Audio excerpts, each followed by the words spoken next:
1 to 2 in every 1,000 children are born deaf. Lewis! I see a swinging. You're good at swinging yourself now. It can affect every child's life differently. You. Look at her wiggling, waggling her legs. But this documentary is about Lois and how it has affected her. I don't know what to say to give me away. The dream's the same. I'm alone on a moving train. I'm 55% deaf in one ear and 70% in the other. Hi, my name's Chris and this is my wife Michaela. And we're the parents of 2 teenage daughters. The youngest is deaf.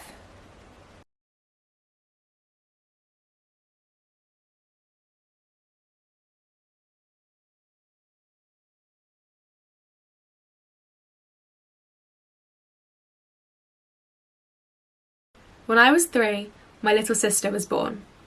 I was always aware that she was slightly different to me, but I wore glasses and she wore hearing aids. As I got older, I started to take more of an interest in audiology. I wanted to know what made my ears work and hers not. One of the first things I learnt was that hearing aids amplify all the noise around, making a sort of mechanical sound. They will never be able to restore normal hearing. A lot of the time it's like if I'm in a quiet room and with like other people, I can like hear different sounds that other people aren't really supposed to be hearing. Just small sounds, and when I'm outside, like with my hearing aids, most of the time all I can hear is the wind. The school are also told to wear her radio aid around the neck and to know how it works. A radio aid is like a little microphone that I would give to a teacher, and it like focuses on their voice. So if like the other students in the class are talking, I can still hear the teacher, and it just amplifies it. Hearing aids are very good, obviously, but they only really work in a shorter distance. So that's why radio aid is really necessary in a school environment when you're further away from the teacher or whoever it is that's speaking. Yeah, so when the teacher is wearing The radio aid while she's playing things like netball. Don't always get the signal, she can't hear sometimes. Yeah, or the teacher's wearing the radio aid and they're whistling, that whistle is going straight through her. So yeah, there are definitely challenges. There's challenges with crossing roads. Yeah. Her early diagnosis is obviously something that I don't remember since I was so young, but it's something that I wanted to learn more about. Every child in the UK is offered a newborn hearing screening test. So they just come to the house, they do a series of clicks in the ear to see how the child responds, and literally days old, and Lois failed that. And I remember them saying, well, the equipment, it might be the equipment, the equipment's a bit old, maybe it's the equipment that's failed. So they came back the next week, repeated the test, she failed it again. After that, there was a series of tests where it's the brain activity, what happens while she's supposed to be hearing, isn't it? Yeah, so they put electrodes on her head, wire her up to the computer, and then they play some sounds and they see how her brain responds to those sounds. And after those tests, that's really what gave us the clear confirmed diagnosis that she was permanently deaf. Yeah, so here we've got an audiogram. So this is an example when she, more recently, the testing where they play a sound at a certain decibel, and then she has to press the button to say whether or not she's heard it, and then when she signifies by pressing the button that she's heard it, they plot it on this chart, and you can see here she's on a sloping scale from a mild loss down to anything above 70 is severe, so sort of bordering severe, but they class it as mild to moderate hearing loss. And this is your speech, this is called a speech banana, and this tells you with the decibels, so bearing in mind at the higher frequencies, which is here, Lois is more round about here, round about 70 decibels, so these are the sounds that she struggles with. Growing up, I was dragged along to lots of audiology appointments. When I was younger, I would like go way more frequently, but now I only go like once, like every couple months.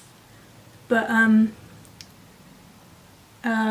you have to press a button, and when you hear the noise, and it will be different levels of frequencies, like low and high. And in school, not audiology, I would have like vocabulary tests, and there'd be like a speaker in front of me and a speaker behind me. One would have words and the other would have background noises, and I would just have to repeat the word with different levels of background noise. Our secondary school had hearing loops that she was able to connect her hearing aids to. In theory, these should work to send the computer and TV sounds straight to her ears. However, they're not the most easily accessible. School, to be honest, school doesn't do much. They don't really know much about it. If like the teachers don't, I'm normally the one having to tell them like, do this, do that. I mean, I'd like to think that they would check if Lois has heard correctly and would double check with her to make sure she's okay. Yeah. I'd like to think they do Not that. so much in second. I don't know how much they do in secondary school, but certainly in primary school they would double check instructions, reinforce the fact that Lois had heard what her peers were saying, and what the instructions they were giving. So yeah, I think we've had no problems with school, to be honest. Another thing I remember are all the day trips that we went on with the Deaf Children's Society. As a child who could hear but had a sibling who was deaf, I found it amazing to be able to talk to and befriend other people who are in the same situations as me. Deaf Day Out. Well, we've even written it on there, look. Oh, look at the little hearing aids. The National Deaf Children's Society and the Berkshire Deaf Children's Society, so they would lay on events, all sorts of activities so that we can mix with other parents. At a very young age, there was the Chetty Monkeys group, which was quite good. Babies, all the same age, right the way up to going to school. So there was Chatty Monkeys is the preschool group, so again mixing with parents that are new to this. The children were able to mix, so it was nice for Lois to be able to mix with children like her. It was also good for us to see the different stages of children at different ages. Yeah. So you could get sort of an angle on what to expect. Yeah, and it's sort of so we started to go into the preschool group when Lois was literally sort of 6 or 7 weeks old, and it kind of put it all into perspective. It made, we'd gone from this horrible thought that she's got a lifelong, she's going to be deaf for the rest of her life, to then really realising that actually it's not all doom and gloom, and actually she's just going to have a perfectly decent, fulfilled quality life. So that was really good. And then besides those, there is also the Sensory Consortium. So they offer the Teacher of the Deaf, who works with Lois in school, and they also give us all the equipment that we need. Lois's hearing loss is called sensory neural hearing loss. This means that it's not medically or surgically treatable and will likely last forever. If you could wake up tomorrow with the ability to hear perfectly, not have to wear hearing aids or anything, would you? Yes and no. Yes, because I want to see what it's like. I feel like it'd be cool just being able to hear normally. But no, because it comes with advantages, like ignoring people and like other stuff. So no, I wouldn't want to. When I interviewed Lois, I asked that if she could wake up tomorrow and have perfect hearing and not need to wear hearing aids, would she want to? And she said no. Yeah. Yeah, I think that's because I think it has defined her character slightly, hasn't it?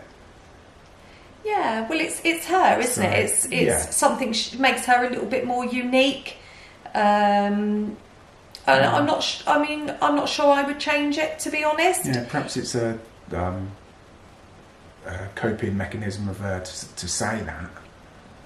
Yeah, it's all she knows as well. True. I mean, she's been deaf since the day she was born. So she knows no different. I know it's opened up doors for us that we wouldn't have experienced before. Yeah. I wouldn't have learned sign language. We wouldn't have some of the friends that we've got, lifelong friends. We wouldn't have experienced some of the days out that we've experienced necessarily. Mm. So yeah, definitely. It's come with its challenges, but overall, it's been quite a nice experience, really, and it's part of our life, and it's made Lois who she is today. Most of my friends don't know any sign language, so they're worried that they're going to have no form of communication with my sister, which isn't true, because not even me and her are fluent in BSL. In reality, 35 million deaf people still have some percentage of their hearing. Well, it is a language at the end of the day, and it's a fantastic skill to have. I think it'd be beneficial for children to learn sign language, definitely, at a young age. Just a basic sign language. It's fun, helps them appreciate the deafness side of it, I suppose, of other children, isn't it? Yeah.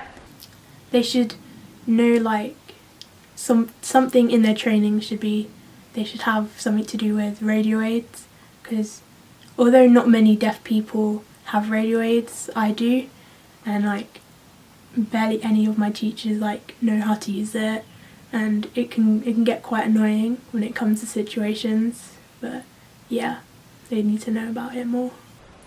Well, what I would say is if you're looking to learn a new skill, then please consider BSL. There are plenty of courses out there.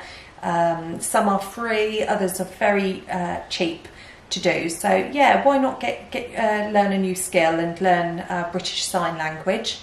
You never know when you might need it. So yeah, I would say do that. And also there are some fabulous charities to support the deaf community. So if you have an opportunity to do a fundraising activity, if you're planning to do a skydive any day soon or run the marathon, then please consider doing it for the Deaf Children Society. Here it comes. Guess for years I have tried to calm what's inside me, but something's wrong. I don't know what to say to give me away. The dream's the same. I'm alone on a moving train.